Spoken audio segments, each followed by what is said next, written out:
Kia ora and welcome to Talking Dairy. I'm Mattes Groenendijk, the Area Manager for North Canterbury, and the special host for this episode. We are sharing some key takeaways from recent progressing dairy events on maximising homegrown feed. If you couldn't make it along to one, or you did and you'd like to hear from another farmer's point of view, this is your chance to catch up on what was discussed. In this episode, we are joined by Will and Sarah Gard, who are contract milkers in the Waimakariri district. They recently hosted an event where the focus of the day was simple. How do you get the most out of your pasture, and why does that matter for your farm system, your profitability and your emissions goals? Sarah also brings another perspective as a senior project manager at DairyNZ. She shared insights from the Improved Forage Gains program and the research DairyNZ are doing around pasture performance and resilience. We're also joined by DairyNZ senior scientist Dawn Dalley, who talks about pasture allocation frequency and the science behind topping paddocks. In this episode, you'll hear how the Gards make pasture management decisions, how they maintain pasture quality, get cows and calf, and how they optimise nitrogen use to grow more grass and stay profitable. Let's get into it. So Sarah and Will, could you please tell us a little bit about yourselves and the farm that you are on?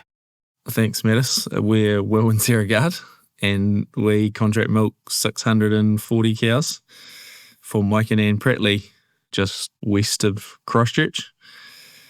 So it's 162 hectares, which makes it about 4 cows to the hectare, so reasonably intensive. It was converted 13 years ago from a sheep and cropping farm. So it's fully irrigated. We have 2 full-time staff plus myself and 1 extra for rearing calves.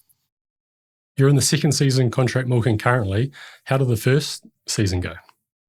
I think most of North Canterbury had a good season last year. We had quite good December summer rainfall, which gave us the opportunity to be 10% above budgeted production. And we, as first-year contract milkers, kept our costs under control. So couldn't have had a better season, I don't think. No, it's good, especially when you're building a new relationship with the farm owner. Bit of a honeymoon phase and then getting into it. I think good's a bit of an understatement there, Will. Yeah, produced just shy of 2,000 kilograms milk solids per hectare, and you harvested nearly 18 tonnes of pasture compared to a North Canterbury average of 14.5, so a very strong result. Could you talk us through your pasture targets in terms of average covers at different times of year, pre and post graze covers, and your decision making to hit those targets? I guess we'll start at dry off. At dry off, because of our stocking rate, we're probably aiming to be no lower than 2,000 cover, perhaps 1,950.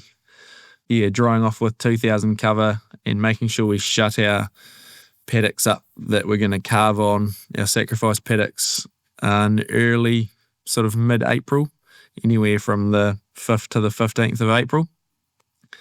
We've traditionally grown 500 to 600 average cover through the winter time in the Waimak district. So that's heading for 2,500 to 2,600 average cover for the farm.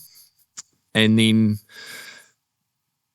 basically 7 days before cows calve, we bring them home to the farm and we try and feed as little pasture to dry cows and as much to milking cows. And the idea is to not drop our pasture cover below 2,200 or 2,300 for the whole season. So one thing I've learned in the last couple of years is that the most profitable farms don't drop their cover below that. It's not always possible. There's weather and other things that can not go your way. But yeah, and that's through having a good spring rotation planner and good planning about feed and what's available to you. And yeah, as we move through the season, making sure we do a 24-hour grazing on our farm. We start the fresh break after afternoon milking, and that just allows all of the cows, because we have only one herd, a chance to eat as much as they can through the night time. And then we're checking them from about 9 a.m. to see when they're going to hit residual. So if they're going to hit residual before afternoon milking, we need to do something about it. Or otherwise, if it's all worked out, the maths has worked out okay, then they stay in the 24-hour break. And aiming for 1,600 residual, and then anywhere from 2,800 to 3,200, depends on the time of year. It can be 3,200 in the spring and early summer, but then get it down a bit lower as the grass goes reproductive. And then at the end of summer, trying to build a wee bit of cover. That's not always possible, but build some cover with decreasing stocking rate and putting a bit more fert on and slowing the round down. So trying to build it up to 2,400, 2,500, and then it will slowly get itself back down to 2,000 through the autumn. So prior to this role, you're managing 2,000 cows through 2 cow sheds. When it comes to pasture management, how different was that with a different scale, and what were the key things that you did to still get those same outcomes across those 2 different size farms? The principle is the same, so trying to manage pasture, but on a larger farm, you're trying to get the same outcome through staff rather than yourself. So where we are now, you can have a lot more control and make those decisions yourself, whereas on a larger farm, you're learning the staff's pasture decisions and then spending more of your time checking up and seeing how the residuals look rather than being more hands-on. In your first season on the farm, you also had a significant lift in the reproductive performance of the herd, bringing it up to a 78% in-calf rate and a 10% not-in-calf rate. What were the key steps you did to achieve that? The simple answer is feeding. But as we know, dairy farming is not really that simple. So the devil was in the detail, really.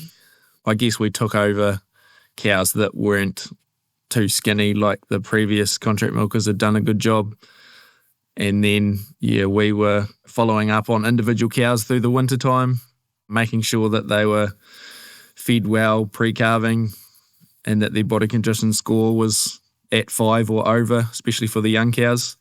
Some things out of our control were our young stock were really well grown, so they could calve at 5.5 and didn't lose, or probably they only lost half a condition score. So we had a good mating result with our first calvers.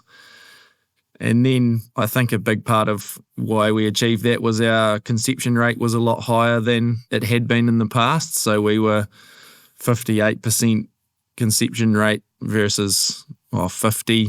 I'd been down in 48s before in my previous role. So and we did that through not milking the inseminated cows that afternoon. So they were AI'd and then went back to the next 24-hour break. So there was however many cows you have up, and they were in the whole paddock and they waited for the herd to come and join them. And I think that really helped our conception rate. And then it's all the little minute details that go into it. Irrigating at the right times, making sure cows aren't hungry. Dawn's going to talk about it, but making sure pasture quality is really good through the summer with mowing, pre or post. We did a bit of both. We probably post-mowed and pre-mowed 40% of the farm last year. It's just a good season for us. Got to have some luck, otherwise you'd have no luck. At the event on your place, you talked about being a bit of a risk taker and don't mind putting yourself under some pressure. How does that translate into your pasture management decisions? It essentially means being 3 to 5 days in front of being comfortable, I suppose. So I guess the biggest one leading up to mating is getting your balance date right. If we can see that our balance date is going to be in 5 days' time, say, everyone says the 10th of October, maybe this year it might be a fraction later because of the colder spring that we've had in Canterbury. Then coming up to that, it's doing our pasture walks, making sure our average pasture cover is not increasing too much, and then making sure we get what was a 28, 30-day round onto a 21-day round at the right time in order to not gain or lose too much pasture cover.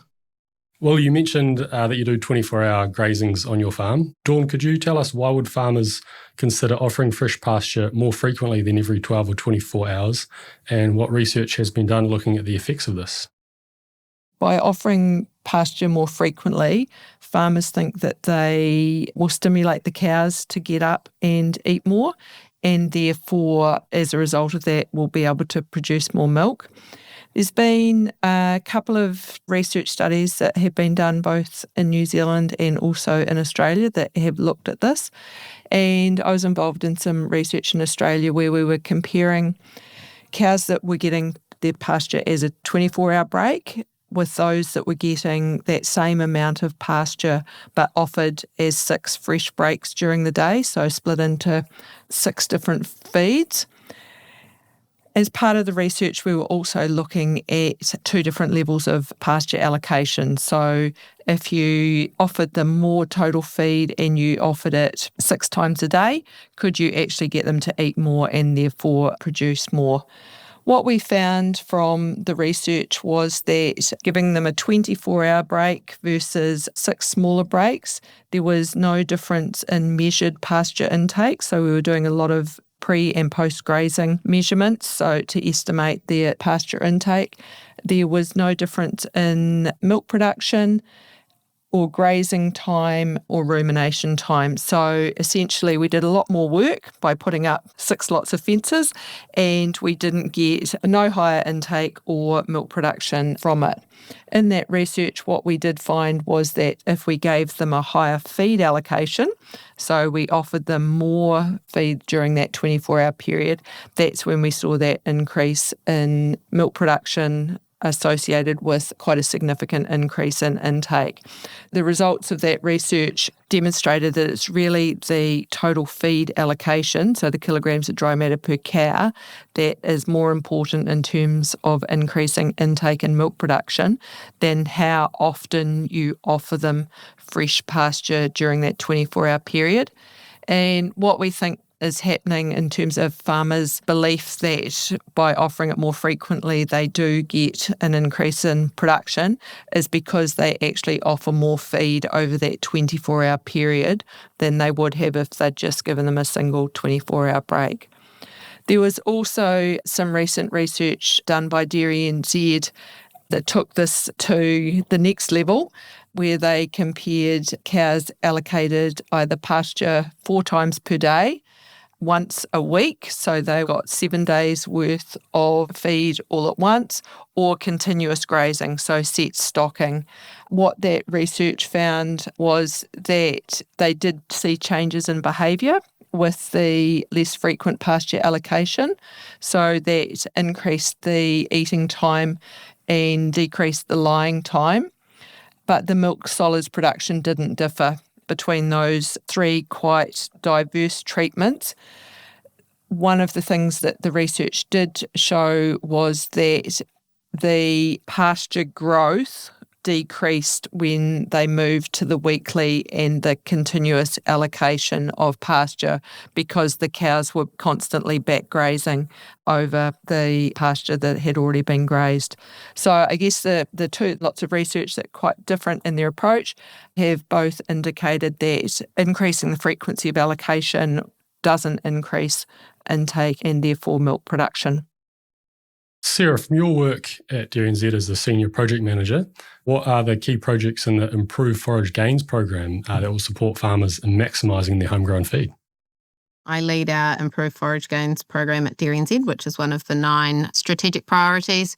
Yeah, great team of really dedicated and incredibly intelligent forage scientists in there. So I guess our program has a strong focus on addressing the spectrum of challenges around pasture performance that farmers are facing. So we have 5 different projects in the program, and they're addressing everything from climate resilience of pastures and things like how we use different pasture species and management practices and feed supply strategies to kind of enable that resilience to climate, right through to our Forage Value Index project, which is a bit more of a genetic focus. So looking at that genetic gain in plant breeding, right through again to like the pasture tech space. So yeah, I guess we cover a bit of everything in the pasture world, and that's desktop work, modelling and analyses, sort of at a computer desktop level through to there's mechanistic work measuring the physiology of individual plants, up to plot trials, right through to farm systems scale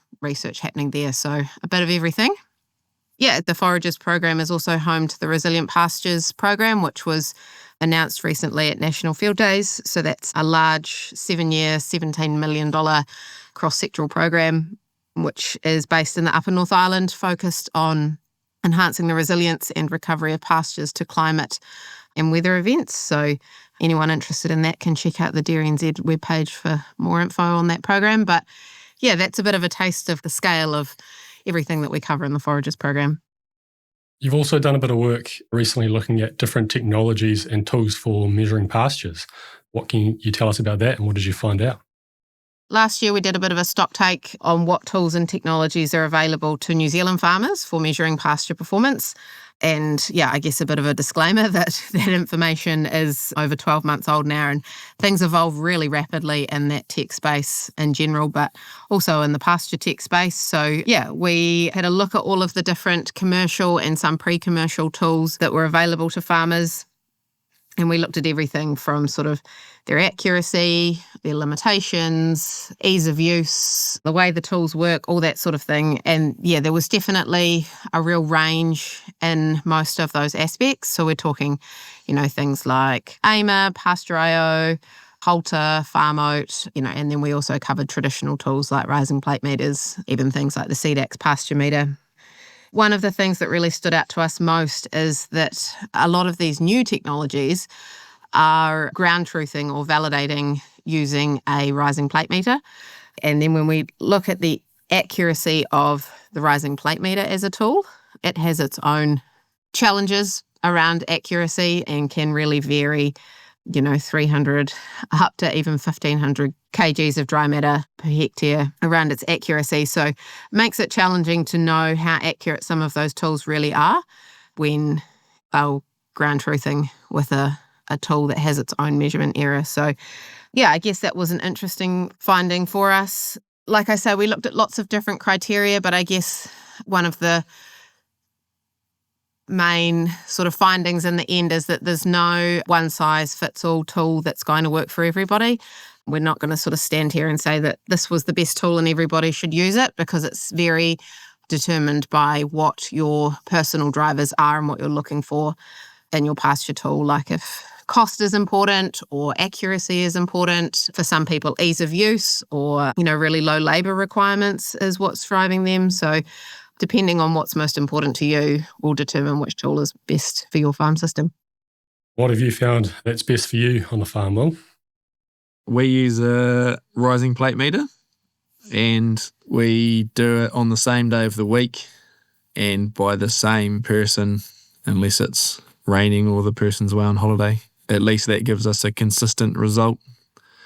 I'm probably very much a farmer by feel and what the cows tell me, rather than, the rising plate meter gives you a longest paddock or a range of covers, and when the paddock was last grazed, and then you can make some decisions around that. Dawn, can you please explain the science behind pre-graze mowing and post-graze topping and when these practices might be useful?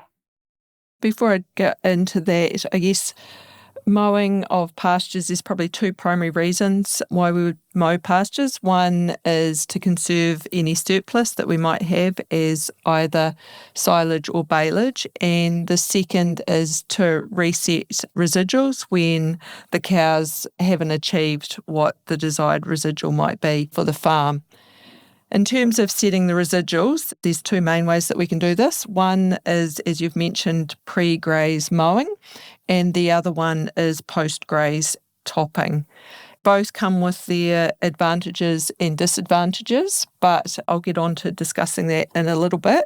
First, I wanted to talk through some research that was done at the Lincoln University Research Dairy Farm a few years ago now. So that was comparing the performance of herds that the pastures were pre-graze mown at each grazing with another herd where the cows did pretty much all of the grazing, and then if there were any times when residuals weren't met, then there was some post-graze topping that was done. What that research found was that there was no consistent benefit in terms of milk production from pre-graze mowing. Also need to mention that the pre-graze mowing happened at every grazing event. So no difference in milk production or body condition score or intake, so there were no advantages there. What the research did show that there was reduced eating time with the cows that had their pasture pre-mown, and that's because they didn't have to go through the process of actually chewing or biting that grass off, so easier for them to actually consume it. But it didn't increase their overall intake or rumination time. So you might have thought that because they could eat it more quickly, it would increase their overall intake, but that was not the case with the research. What the team did find was that consistent or constant mowing of the pasture resulted in reduced pasture density and fewer tillers. Tillers are really important for the resilience of the pastures, and so that led to lower regrowth potential. And as a result, they actually needed to feed more supplementary feed in that system where the pre-graze mowing was happening. The other thing, which was probably a little bit of a surprise from the research, was actually just the amount of wastage that occurred with the pre-graze mowing. They measured between 120 and 200 kilograms of dry matter per hectare wastage. So that was grass that was mown, but the cows didn't end up eating it. So that's potentially one of the reasons why there was no increase in milk production as well. And overall, because there was a lot more tractor usage and more time required, there was a decrease in the profitability of that system where pre-graze mowing was used consistently throughout the season. Going back to the advantages and disadvantages of pre-graze mowing versus post-graze topping, from a pre-graze mowing perspective, and as you've heard Will say, he's used both, but at the event on last week, one of his advantages for pre-graze mowing was that the tractor stays clean, which is a valid point. From a disadvantage is that by mowing everything off to the same height, you remove the ability of the cows to select the parts of the pasture that they would prefer to eat. From previous research that's been done, you actually decrease the overall quality of the pasture that is consumed. I guess the flip side of that with the post-graze topping is that the cows have that ability to select and so have that opportunity not to eat as far into those urine and dung patches, not having to eat that lower quality feed. Once the cows have been in the paddock, there is a high risk of getting quite a lot of dung on the tractor, so that will need a clean afterwards. The other thing about the post-graze topping is that the cows may actually hit the residual that you want them to hit anyway, so you can actually avoid having to bring the tractor out at all. So pros and cons of both, and it does really depend on the preference of the farmer, but I guess that the key message in terms of mowing to set residual is that the mower is set to the right height so that actually you do set that residual so you get that high quality pasture in subsequent grazings. If you are going to post-graze top, how long after the cows have been there can you do that? That's a great question. It will depend a little bit about the time of year and the growing conditions because that will affect how quickly the pasture regrows. But at the peak of the season, you really need to be getting in there within 24 hours of the cows coming out because we'll be starting to see regrowth and you don't want to be topping that regrowth off because that just adds a little bit more stress onto the ryegrass plant. Let's talk about fertiliser use or urea specifically. What are you guys doing to spread your urea applications across the season, Will? So we plan for 10 applications, but our grazing rounds are probably more like 11 to 12, depending on the year. In early spring, we're applying starting off with 25 kgs of N per hectare. Second one is 22 units of N, and then third round is 18 units of N, and that for spring and early summer is maintaining pasture quality, especially going into mating time. And it stops the pastures going reproductive earlier. And then once we get into November, December, January, we split our maintenance fertiliser over 3 applications, and that has a really low N rate of like 8 units of N. And that's because through the summer period, the plant can't utilise the nitrogen that well, especially in Canterbury with the heat.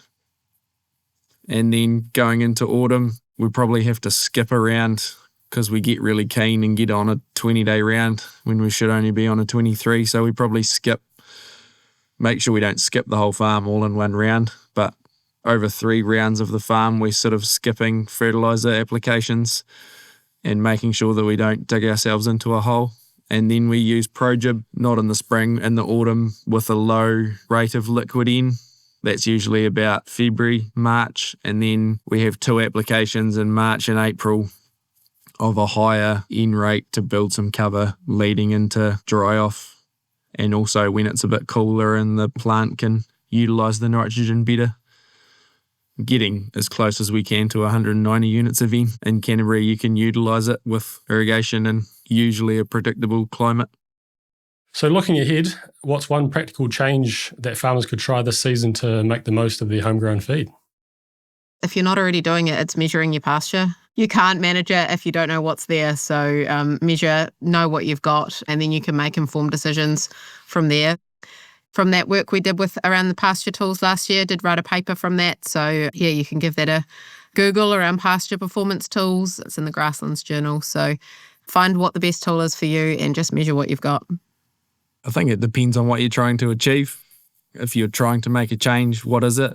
If you don't do any mowing, you could try do some mowing, or 12-hour grazing versus 24-hour grazing, or 70-30, Perhaps you could try, if you do lots of pre-mowing, you could hose a dirty tractor and do some post-graze topping. Is that perhaps on the cards for you this season, Will? Yeah, we'll probably do more post-graze topping rather than pre-mowing. Having the information to make the decisions, but also involving your team in that as well, so they know what you're trying to achieve, so that you don't have to be going out and getting the tractor out, having to reset residuals, because as Will's already mentioned, that consistency in terms of your average pasture cover through the season, there's been the evidence to show that if you can keep your average pasture cover in quite a tight band, then that definitely helps in terms of the profitability of the system. So measuring it and being consistent with your decision making around your pasture quantity and quality would be my take homes. And I think just remembering that all the little 1% add up. So that eye for detail across all of the little things, I think that's probably what really gets us to where we are in terms of our pasture harvest, just paying attention to all the small things because, yeah, like I say, they do add up. That's it for today's episode of Talking Dairy. A big thanks to Will and Sarah Gard and to Dr. Dawn Dalley for sharing their insights and experience. What we've heard today is exactly what progressing dairy events are all about. Farmers and experts coming together to share what's working, why it works, and how we can all keep improving season after season. If you'd like to learn more or find an event near you, head to dairynz.co.nz/events. These events are a great way to pick up practical ideas, connect with other farmers, and take home tips you can put into action on your own farm. You can also find the links in the show notes. If you'd like to get connected with DairyNZ's latest advice, research, tools and resources, whether it's reading, scrolling, listening, or in person, you can visit dairynz.co.nz/get-connected. And don't forget to hit follow to keep up to date with our latest episodes.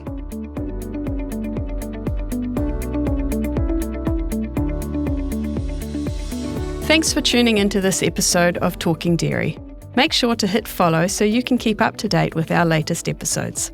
You can also keep up with DairyNZ News on Facebook, Instagram and LinkedIn, or go to our website and sign up for our fortnightly DairyNZ News emails. As always, if you have any feedback on this podcast or have some ideas for future topics or guests to have on the show, please email us at talkingdairy@dairynz.co.nz. Mā te wā, Mōri ora, catch you next time.